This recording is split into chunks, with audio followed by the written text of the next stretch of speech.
The interview that almost never happened. The rain had stopped by the time Ethan Cole stepped under the office awning, but his shirt still clung to his back and his pants were soaked from the puddles he couldn't avoid. He checked his watch, 9:53 a.m. 23 minutes early for a job interview he wasn't even sure he believed in anymore. The reception area of Brennan Architecture whispered of success and possibility, polished floors, warm lighting, minimalist artwork. Ethan hesitated at the glass door, acutely aware of the contrast between this refined space and himself. He carried his resume in a plastic grocery bag, the only thing he could find to keep it dry. "Good morning, may I help you?" The young receptionist looked up with a professional smile. Ethan cleared his throat. "I'm here for the 10:15 interview. Ethan Cole." She tapped her keyboard, her brows furrowing slightly. "One moment." He waited, shifting on his heels, his hands still smelling faintly of engine grease despite scrubbing them raw. The paper bag crinkled as he held it tighter. "I'm sorry, Mr. Cole," she said finally, her tone soft but uncertain. "You're not on the schedule. Are you sure it was today?" Ethan offered a half-smile he hoped didn't show how hollow he felt. "It's all right. There might have been a mix-up." He glanced back at the rain beyond the door, already calculating the bus schedule. "Thanks anyway." As he turned to leave, already halfway to the door, a woman's voice, clear, low, and unmistakably firm, called out behind him. "Ethan Cole." He stopped. Slowly, cautiously, he turned around. A woman stood in the hallway beyond the reception desk, holding a slim leather folder. She was dressed simply, a fitted blouse, charcoal slacks, but there was something quietly commanding about the way she held herself. Her dark blonde hair was pulled back in a neat bun, and her hazel eyes, flecked with gold, were studying him as though she already knew his story. "Yes," Ethan said, his voice more breath than word. "I've been waiting for you," she said. He blinked. "I thought my name wasn't on the list." "It wasn't," she replied. "But it should have been. Come with me." The receptionist looked between them, startled. Ethan hesitated only a second before following the woman down the hall, past open offices where young architects hovered over glowing monitors. She led him into a room at the end of the corridor, less office, more studio. Architectural models lined one side, hand-drawn blueprints the other. A drafting table stood near the window, covered in pencil sketches, most of them done by hand. Ethan noticed immediately, that wasn't common anymore. "Sit, please," she gestured toward a chair. He obeyed. "I'm Natalie Brennan," she said, sitting across from him. "My family owns this firm, but I only recently moved back from Florence. I'm overseeing our new community design initiative, and yesterday I came across something in the discard pile." She reached into her folder and pulled out a wrinkled sheet of paper, Ethan's hand-drawn blueprint. A park, but not just any park. A haven. Trees woven around play spaces, winding paths for wheelchairs, sensory gardens for children with autism, shaded benches facing open lawns. All drawn with the tenderness of someone who understood that public space should feel like home to everyone. "This," Natalie said softly, "stopped me cold."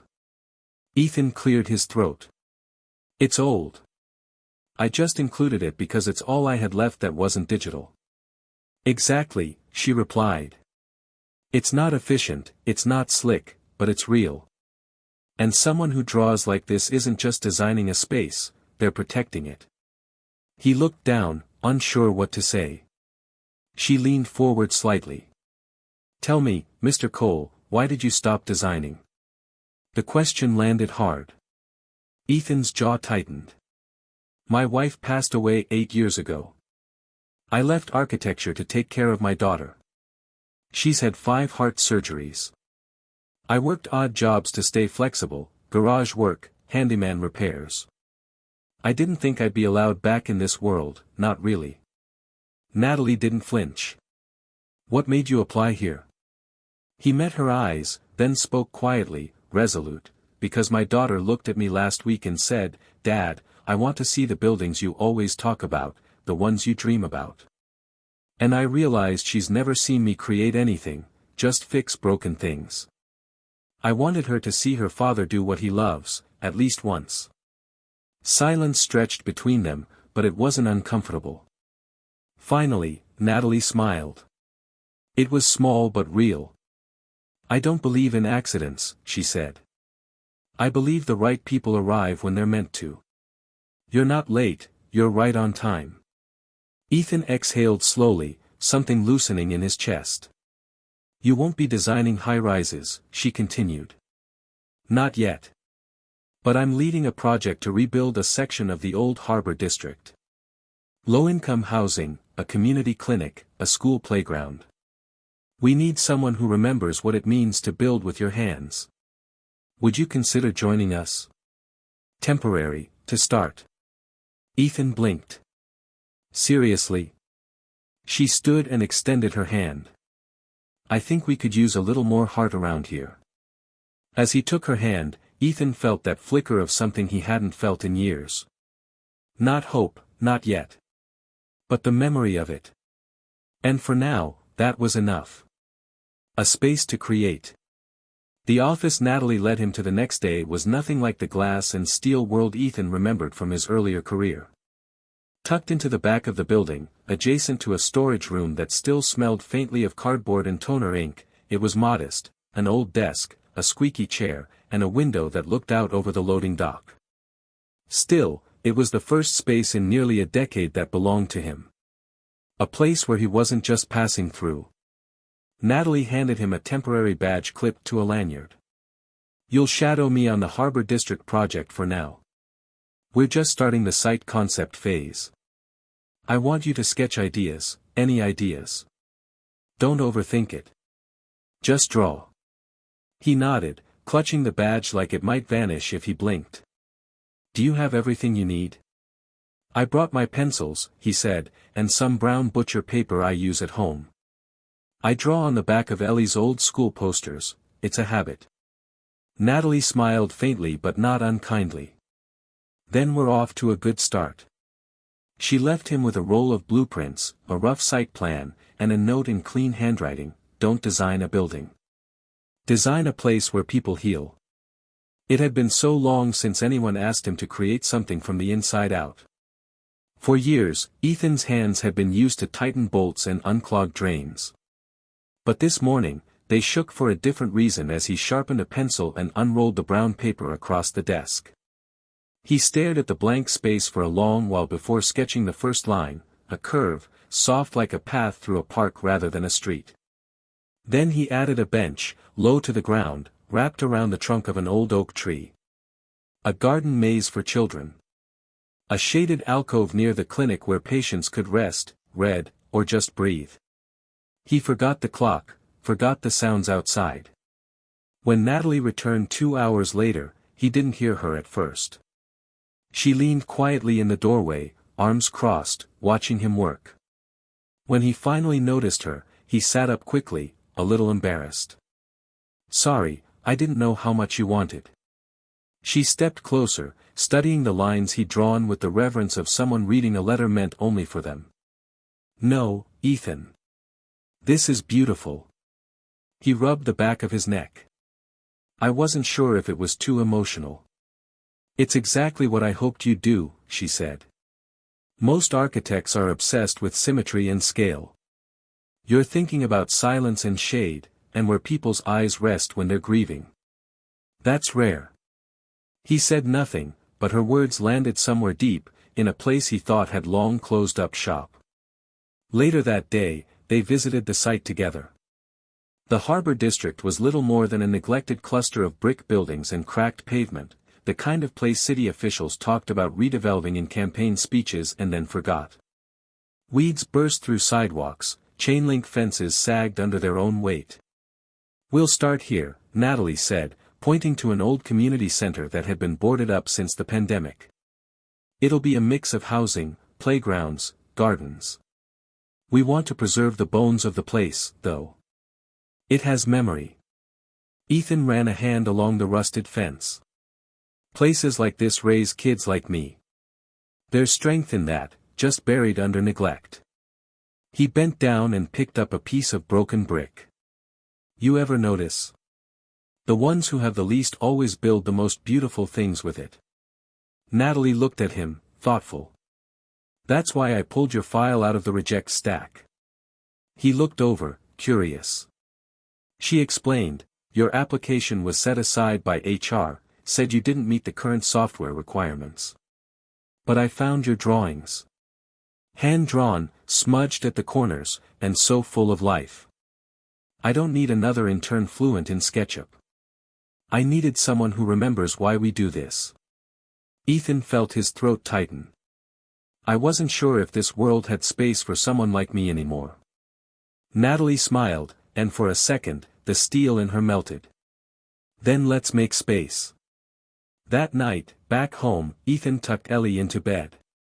Her tiny body curled under a quilt covered in stars, the room dim but warm with string lights she'd insisted on leaving up since Christmas. How was it, Daddy? She whispered, voice thready. He smoothed her hair. I got to draw again. Real drawing, for real people. She smiled sleepily. Did they like it? They did. Her eyelids fluttered. Can you make a building with clouds on the ceiling? He chuckled softly. I can try. She looked up at him. Make it so people don't feel scared there. That stayed with him long after she fell asleep. Back in his small makeshift studio, really just a corner of the kitchen, he pulled out another piece of paper and began sketching again. This time, adding soft overhead curves, warm lighting, pockets and hidden corners where someone could sit alone yet still feel held by the space around them. It wasn't just about architecture anymore. It was about building places the way he wished the world had built one for him when he lost everything. And maybe, just maybe, this new place, this new chapter, wasn't about going back to who he once was. Maybe it was about becoming something better, something whole, for his daughter, for himself, for the strangers whose lives would quietly change when they stepped into a place built by a man who knew what it meant to start again. Sharing the vision. The morning sun broke gently over the harbor district, casting long shadows over the cracked sidewalks and graffiti-covered walls. Ethan stood by the edge of the lot with a rolled blueprint under one arm and his daughter Ellie's small hand nestled in his. Her other hand clutched a worn stuffed bear, its fur matted from years of surgeries, waiting rooms, and sleepless nights. Is this it? She asked, squinting into the light. This is it, Ethan replied, his voice soft but proud. They stood in front of the old community center, boarded up, vines strangled, forgotten by most. To the left, a patch of uneven asphalt stretched toward a row of vacant townhouses with shuttered windows. But to Ethan, it wasn't ruin, it was potential. Every brick, every crack whispered of something waiting to be redeemed. Natalie pulled into the gravel lot a few minutes later in a compact SUV. She stepped out in jeans and a navy blouse, a thermos in one hand and a binder tucked under her arm. Her eyes went immediately to Ellie. You must be Ellie, she said, her voice warm, unguarded. Ellie, ever the old soul, studied her for a moment before nodding. You look like someone who reads a lot.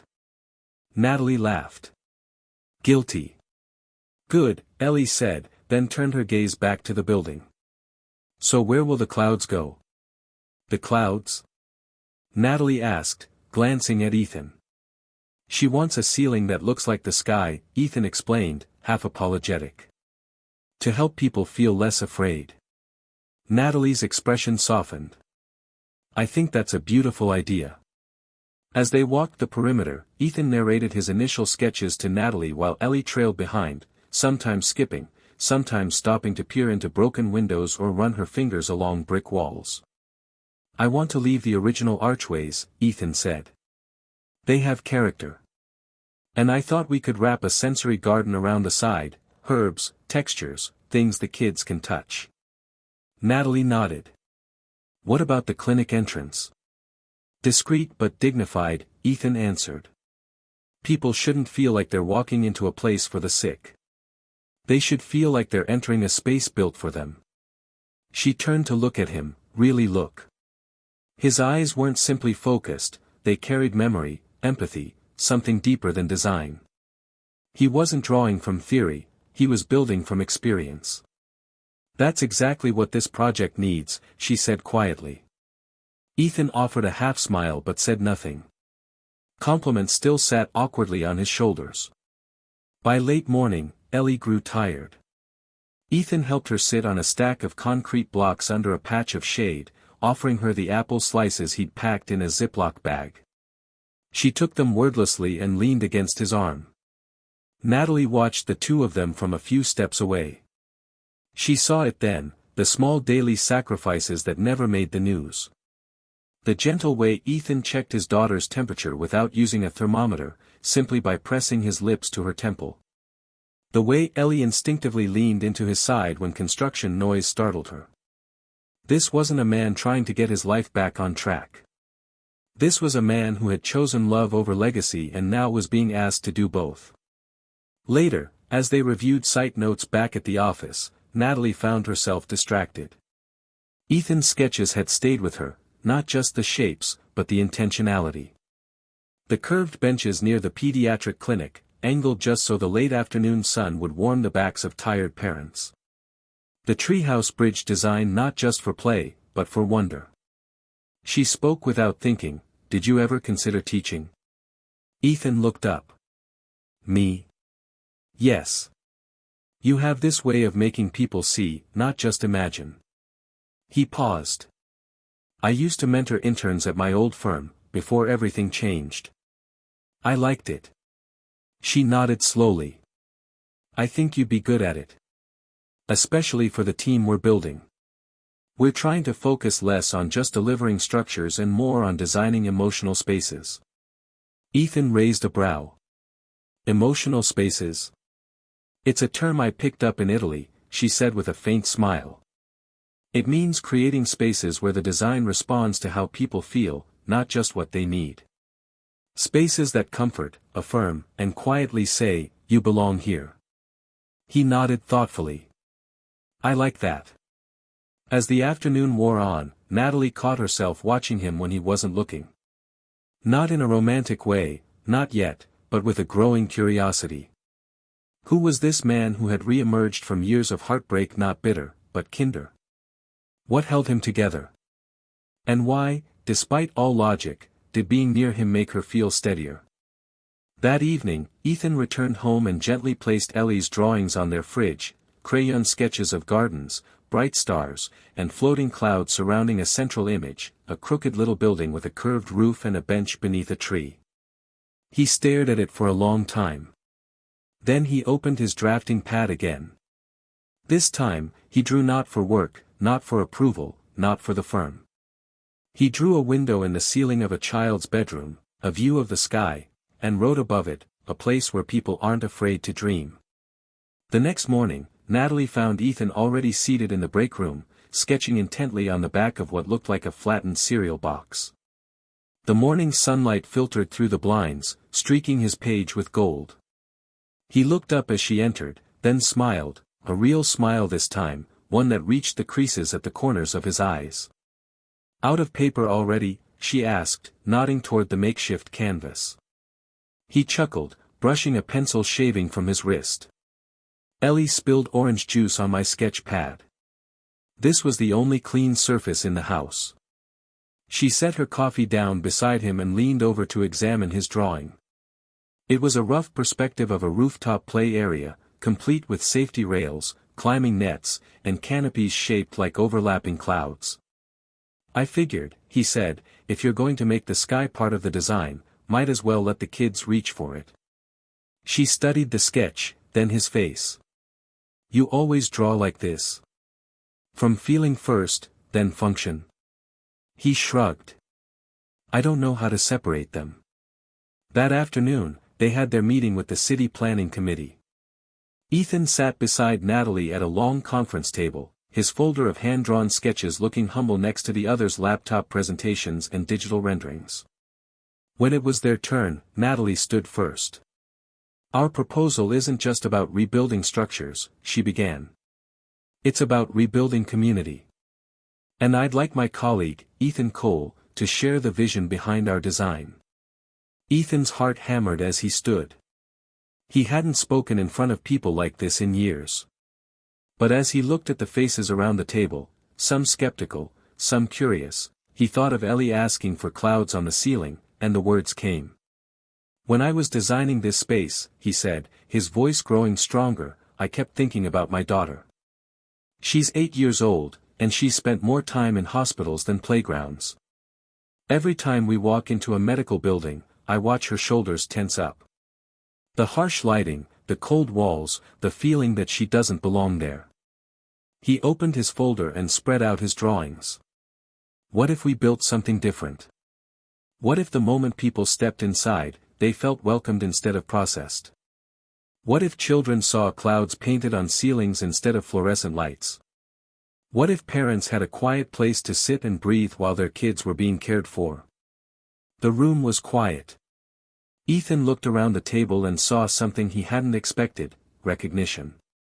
This isn't just a community center, he continued. It's a place that says to every person who enters, you matter. Your story matters. And you deserve beauty in your life, especially when things are hard. When he finished, the silence stretched for a moment before the committee chair leaned forward. Mr. Cole, how soon can you start construction? Building something beautiful. 6 months later, the harbor district hummed with purposeful activity. Construction crews moved like a well-orchestrated dance around the skeleton of what would soon become the community center. Ethan stood on the scaffolding, hard hat tilted against the morning sun, watching as workers carefully installed the curved archway that would frame the main entrance.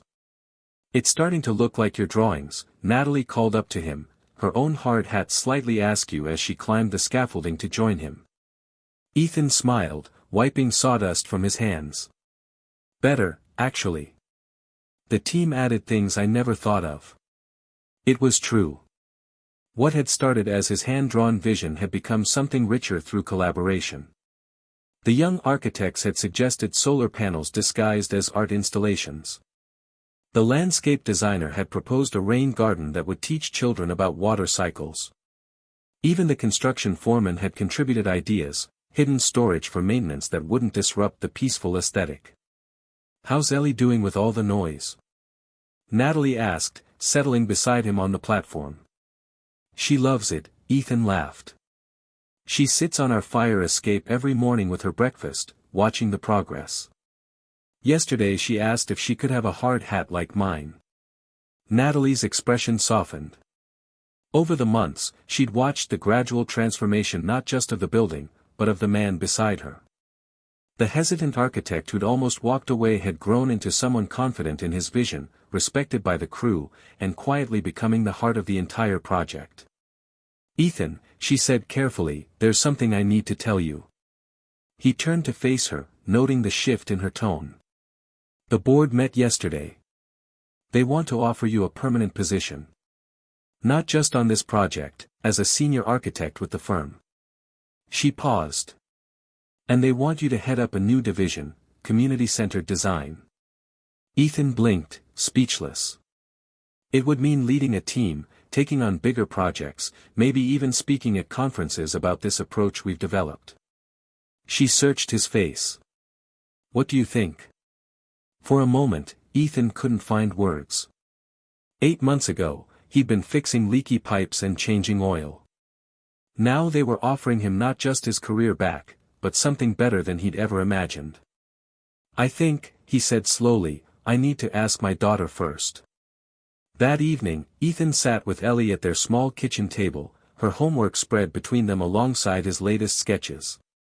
He'd been waiting for the right moment, and as she carefully colored in a worksheet about community helpers, it felt like now. Ellie, sweetheart, I need to talk to you about something. She looked up, her crayon poised mid-stroke. Remember how I've been working on the building project? Well, they want me to do more projects like that.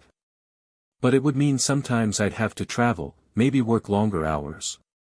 He reached across to tuck a strand of hair behind her ear. I wanted to know how you'd feel about that. Ellie considered this with the seriousness only an 8-year-old could muster. Would you still be my daddy first? Always, he said without hesitation. You will always be the most important thing in my life. She nodded solemnly. Then I think you should do it. But can I help sometimes? I have good ideas about what kids want in buildings. Ethan laughed, his heart full. I'm counting on it. The next day, he found Natalie in her office, staring out the window at the construction site. I'll take it, he said without preamble. She spun around, a smile breaking across her face. Really? Really? But I have conditions. Her eyebrows rose. I'm listening. Flexible schedule when Ellie needs me. And I want her involved in appropriate ways, kid consultations, design input. If we're building for families, we should listen to them. Done, Natalie said immediately. Anything else? Ethan hesitated, then decided to be brave. I'd like to take you to dinner. To celebrate. Both of us. The question hung in the air between them. Over the months, their professional respect had deepened into something neither of them had quite named. Long conversations that stretched past work hours. Shared glances across meeting tables. The way she'd started bringing him coffee in the mornings, and how he'd begun sketching ideas specifically to make her smile. I'd like that, she said softly. I'd like that very much. 3 weeks later, the community center held its soft opening. Local families filtered through the spaces that had existed only in Ethan's imagination months before. Children ran through the sensory gardens, their laughter echoing off the curved walls. Parents sat on the wrapped benches, many of them visibly relaxing as they watched their kids play in a space designed for joy rather than efficiency. Ellie stood beside her father in the main hall, craning her neck to stare at the ceiling where carefully placed panels created the illusion of drifting clouds against a blue sky. It's perfect, Daddy, she whispered. Not quite, he said, kneeling down to her level. But it's good. And sometimes good is enough to make people happy. Natalie appeared beside them, having spent the morning greeting visitors and watching months of planning come to life. The pediatric clinic staff said they've never seen children so calm during intake, she told Ethan. 3 kids asked if they could come back just to sit in the waiting room. Ethan felt that familiar tightness in his throat, the good kind, the kind that came with knowing his work mattered. As the evening wound down and families began to head home, Ethan found himself alone in the main hall with Natalie and Ellie. The space glowed softly in the golden hour light filtering through the large windows he'd positioned specifically for this time of day. You know what I love most about this place? Natalie said, her voice thoughtful. What's that? It doesn't feel like a building that was built for people. It feels like it was built by someone who understood what it meant to need a safe place. She looked at him. It feels like home. Ellie had wandered over to examine an interactive wall panel, leaving the 2 adults in a moment of quiet. Natalie, Ethan said, his voice soft but certain, I don't know what comes next for us, but I know I want to find out. Not just professionally. Personally. She stepped closer, close enough that he could see the gold flecks in her hazel eyes that had captured his attention from that very first day. I've been hoping you'd say that, she whispered. As if sensing the importance of the moment, Ellie looked over from where she'd been exploring. Are you 2 going to kiss? She asked with the directness only children possessed. Both adults laughed, and Natalie reached out to take Ethan's hand. Maybe, she said to Ellie with a grin. Is that okay with you? Ellie pretended to consider this very seriously. I guess so. But only if it means we can have pancakes together on Sundays. I think that can be arranged, Ethan said, squeezing Natalie's hand as his daughter's laughter filled the space they'd built together, not just with wood and stone, but with hope, trust, and the kind of love that grows quietly in the spaces between what we plan and what we dare to dream. Home. 2 years later, the Harbor District had become the kind of place city planners pointed to as a model for community development. The community center anchored a neighborhood that now buzzed with life. Families walking to the farmers' market held every Saturday in the plaza Ethan had designed, children playing in gardens that grew more beautiful with each season, elderly residents sitting on benches positioned to catch both morning sun and afternoon shade. But on this particular Saturday morning, Ethan wasn't thinking about urban planning or architectural awards. He was thinking about the woman still sleeping beside him in the sunlight streaming through their bedroom window, and the sound of his daughter's laughter drifting up from the kitchen below. Natalie had moved in 6 months ago, not because they'd rushed into anything, but because it had simply become ridiculous to maintain 2 homes when they were already living one life. Ellie had been the one to suggest it, actually, pointing out that Natalie already kept a toothbrush in their bathroom and her favorite coffee in their kitchen. Besides, 10-year-old Ellie had said with characteristic directness, she makes really good scrambled eggs, and you burn toast. Now, as Ethan quietly padded downstairs, he found them exactly as he'd expected, Ellie standing on a step stool beside the stove, carefully stirring eggs while Natalie guided her hands and told her stories about cooking with her own grandmother in Italy. "Morning, Dad." Ellie called without turning around. "Natalie's teaching me to make frittata. It's like scrambled eggs but fancier." "Everything's fancier when Natalie makes it," Ethan said, dropping a kiss on the top of his daughter's head and wrapping his arms around Natalie from behind. "I heard that," Natalie laughed, leaning back against his chest. "And I'll take it as a compliment." As they sat around the table, a new one they'd picked out together, big enough for 3 and the occasional dinner guest, Ethan marveled at how ordinary and extraordinary it all felt. The morning light, the smell of coffee, Ellie chattering about her upcoming science fair project while Natalie helped her brainstorm ideas. "I want to do something about how buildings can make people feel better," Ellie announced through a mouthful of frittata. "Like how our community center makes kids less scared when they have to go to the doctor." "That's brilliant," Natalie said, and Ethan could hear in her voice that she genuinely meant it. Not the patronizing praise adults sometimes gave children, but real recognition of a good idea. "We could help you set up some interviews," Ethan suggested. "Talk to some of the families who use the center, maybe survey kids about how different spaces make them feel." Ellie's eyes lit up. "Really? That would be so cool." Later that morning, after Ellie had gone to her friend's house for a play date, Ethan and Natalie sat on their small balcony with second cups of coffee. The harbor was visible in the distance, and they could see people already gathering in the plaza for the farmers' market. "I have something to tell you," Natalie said, her tone making Ethan look up from the architectural magazine he'd been flipping through. She was smiling, but there was something nervous in her expression that made his heart skip. "The Venice Architecture Biennale wants us to present our community-centered design approach," she said. "They're creating a pavilion specifically focused on architecture for social healing, and they want our Harbor District project as the centerpiece." Ethan stared at her. "Venice. As in Italy, Venice. As in Italy, Venice." She laughed at his expression. "It would be a 6-month residency. We'd be part of an international team studying how design can address trauma, displacement, community building." She paused. "They want both of us, Ethan. You as the lead designer, me as the project coordinator." 6 months, he repeated slowly. "I know it's a lot to consider. Ellie's school, her doctors here, your work with the other projects." Natalie's words came faster, as if she was trying to convince herself as much as him.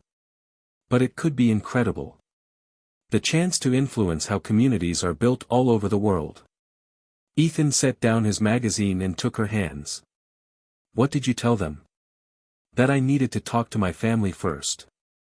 The word hung in the air between them. Family. Not boyfriend, not partner. Family. "You know," Ethan said slowly, "Ellie's always wanted to see Italy. She went through a phase last year where she tried to learn Italian from YouTube videos." Natalie's face brightened. "She did? She said she wanted to understand what you were saying when you muttered in Italian while you were frustrated with blueprints." He grinned. "I didn't have the heart to tell her most of it was probably not suitable for 10-year-olds." They sat quietly for a moment, both of them processing the magnitude of the opportunity. "There's something else," Natalie said softly. "Something I should have said months ago." Ethan waited. "I love you," she said simply. "Not just the way you design buildings or how good you are with Ellie or how you've changed my understanding of what architecture can be. I love you. The whole, complicated, beautiful mess of you." Ethan felt that familiar tightness in his throat, but this time it was accompanied by something else, a sense of completeness he'd never thought he'd feel again. "I love you too," he said. "Both of you. You and Ellie, you've become." He struggled for the words. "You've become home." That afternoon, they told Ellie about Venice over ice cream at her favorite shop near the harbor. Her reaction was immediate and enthusiastic. "Can we live in one of those houses on the water? Can I learn to make real Italian pasta? Will there be other kids there?" The questions tumbled out faster than they could answer them. "We'd have to find you a good school," Natalie said. "And make sure you could still see your doctors when you need to." "But it would be an adventure," Ellie said, her eyes bright. "And Dad always says the best buildings come from understanding different places and different people." Ethan laughed. "I do say that." "So it's settled?" Natalie asked. "It's settled," Ethan confirmed. 6 months later, as their plane descended toward Venice Marco Polo Airport, Ellie pressed her face to the window while Ethan and Natalie watched the city emerge from the Adriatic like something from a dream. "It looks like someone built a city on top of the water," Ellie breathed. "That's exactly what they did," Natalie said. "Hundreds of years ago, people came here looking for safety, for a new beginning. And they built something beautiful that lasted." Ethan reached over and took Natalie's hand, thinking about new beginnings and second chances, about the interview that had changed everything and the woman who had seen something worth saving in his wrinkled blueprints. Their first project in Venice would be designing a community space for refugee families, people who, like those original Venetians, had come looking for safety and a chance to start again. It felt like the perfect continuation of everything they'd started back in the harbor district. As they collected their luggage and made their way through the airport, Ellie chattering excitedly about everything she wanted to see and do, Ethan realized that the man who had almost walked away from that interview 2 years ago was gone. In his place was someone who had learned that the most important structures you build aren't made of steel and concrete. They're made of trust and love and the courage to say, "Don't go," when someone is about to give up on themselves. Standing on the water taxi dock with his daughter's hand in one of his and Natalie's in the other, watching the sun set over the canals of Venice, Ethan understood something fundamental about architecture that no textbook had ever taught him. The most beautiful spaces aren't the ones that impress people who visit them once. They're the ones that make the people who live in them feel like they're exactly where they belong. And sometimes, if you're very lucky, you get to build one of those spaces not just with bricks and mortar, but with your whole life. The end.